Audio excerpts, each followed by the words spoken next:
Ever feel like there's this tiny voice in your head and it's like right when you're about to go for something big, it's like, nope, not good enough. Yeah. We're diving deep into self-doubt today, Mm-hmm. specifically how it can like slam the brakes on personal growth. Right. And we're using the Fearless Growth episode, Breaking the Chains, as our guide. Yeah, it's such a sneaky saboteur It is. because it often disguises itself as something else. Oh, totally. We end up not even recognizing it's holding us back. Okay, so how does Fearless Growth define self-doubt exactly? They call if that nagging inner voice that questions your abilities. Okay. Like you've got a big goal you're excited about, but then that voice chimes in with, you. Yeah, right. You'll probably mess it up. I know that voice so well. It's the worst. But they make a good point. Yeah. A little self-reflection never hurt anyone. Right. In fact, it can be healthy in small doses. Absolutely. It's about finding that balance. Right. A little self-doubt might make you double-check that important email before hitting send, Oh, for sure. which is smart. Right. But when it becomes this constant, overwhelming feeling that dictates your every move, Right. that's when it becomes a problem. That's when it's a problem. Yeah, And it can be especially crippling when it comes to personal growth. totally. Fearless Growth made this really interesting connection between self-doubt and fear. Mm-hmm. Basically, they're saying that fear is often the root cause. Think of it this way. Okay. Fear of failure, Yeah. fear of rejection, Yeah. fear of not being good enough. Yeah. These are all major players in the self-doubt game. Totally. They hold us back from taking risks and pursuing our goals. So fear is like the mastermind, and self-doubt is its sneaky accomplice, Yes. right? Whispering doubts in our ear when we're about to step outside our comfort zones. Precisely. And it can manifest in so many different ways. No, I bet. One that really resonated with me was how self-doubt can lead to us sabotaging our own success. Oh, wow. We might procrastinate on that important project or not even bother applying for that dream job because deep down, we're afraid of failing. It's like we're getting in our own way without even realizing it. Exactly. I've totally been there, Ah, putting off things that could really make a difference simply because that voice of self-doubt pops up. and the longer we listen to that voice, the louder and more powerful it becomes. It's a vicious cycle, right? Exactly. The more we doubt ourselves, the less we act, and the less we act, the more our confidence takes a hit. Oh, yeah. It can feel like you're stuck in this negative spiral, constantly second-guessing yourself. And this lack of confidence just feeds the self-doubt monster even more. You got it. Yeah. But the good news is self-doubt doesn't have to control our lives. Okay, good. Fearless Growth gives some great advice on tackling it head-on. Okay. They talk about these sneaky ways self-doubt disguises itself, which can make it harder to address. Oh, interesting. One of them is perfectionism. So someone who's constantly striving for perfection might actually be struggling with deep-seated self-doubt. Exactly. Yeah. It's often rooted in a fear of not being good enough unless everything is flawless. That's so eye-opening. I know so many people, myself included sometimes, who get caught up in the details and striving for this impossible standard of perfection. It's so common. It's like that fear of not being good enough becomes like this driving force, Right. pushing them to overwork and overthink everything. Yeah. And ironically, it can actually hinder their progress and lead to burnout. It's like they're stuck on this treadmill of their own making and they can't get off. Exactly. Yeah. And another sneaky disguise Fearless Growth highlights is procrastination. Okay. They make the point that it's not always about laziness. Right. Often it's self-doubt whispering, "What's the point? You'll probably fail anyway." Wow, that's a really good point. I think we've all been there, like Oh, yeah. putting things off until the last minute, telling ourselves we work better under pressure, when really it's that fear of failure holding us back. Totally. Yeah. It's so common.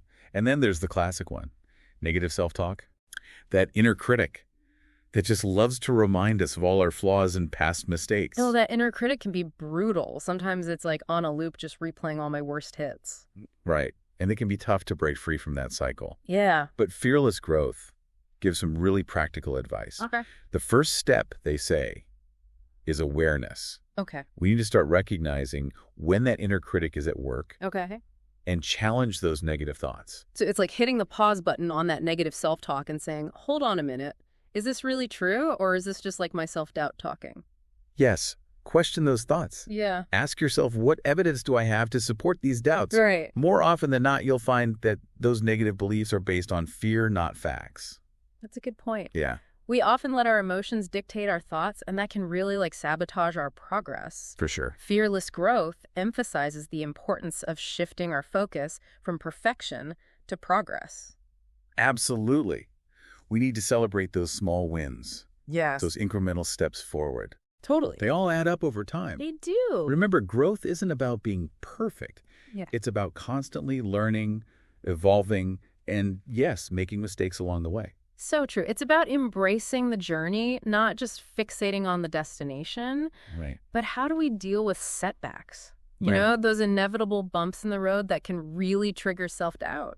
That's where having a support system comes in. Okay. Surrounding yourself with positive and encouraging people, friends, family mentors Yeah. can make a world of difference. It's like having your own personal cheer squad Exactly. to lift you up when you're feeling down.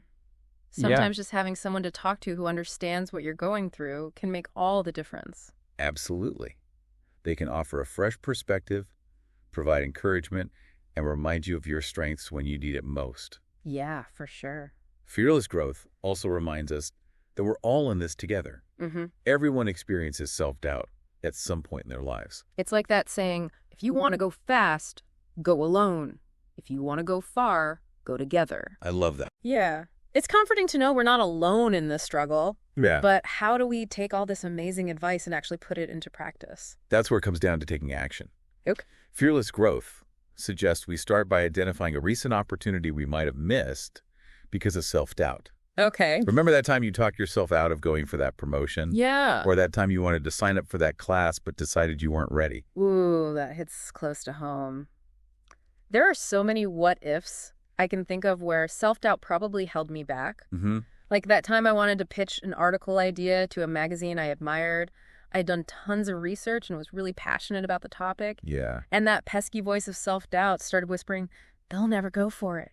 You're not experienced enough. So I never actually wrote the pitch. And that's precisely the kind of scenario Fearless Growth wants us to examine. Okay. What if, instead of listening to that self-doubt, you had challenged those thoughts and just gone for it? You're right. It's so easy to get caught up in the fear, but what if I had actually written that pitch? Right. Even if it had been rejected, at least I would have tried. It's like they say you miss 100% of the shots you don't take. Exactly. Yeah. And think about the valuable lessons you would have learned in the process, regardless of the outcome. Right. That's all part of personal growth. Right. It's about being willing to experiment, to step outside of our comfort zones, and to view setbacks as opportunities for learning and growth. It's about reframing our relationship with failure, Yes. right? Yes. Instead of seeing it as something to be feared, we can choose to see it as a stepping stone to success. Absolutely. And the more we challenge those self-doubting thoughts, the quieter they become. Okay. It's like building a muscle. The more we exercise our self-belief, the stronger it becomes. It's like we're slowly replacing that old negative tape in our heads with a new one that says, I can do this. I am worthy. I am enough. Yes. And that shift in mindset can be incredibly empowering. This deep dive has been amazing. It's given me so much to think about and some really practical tools to use the next time that voice of self-doubt tries to creep in. It's been a pleasure exploring these ideas with you.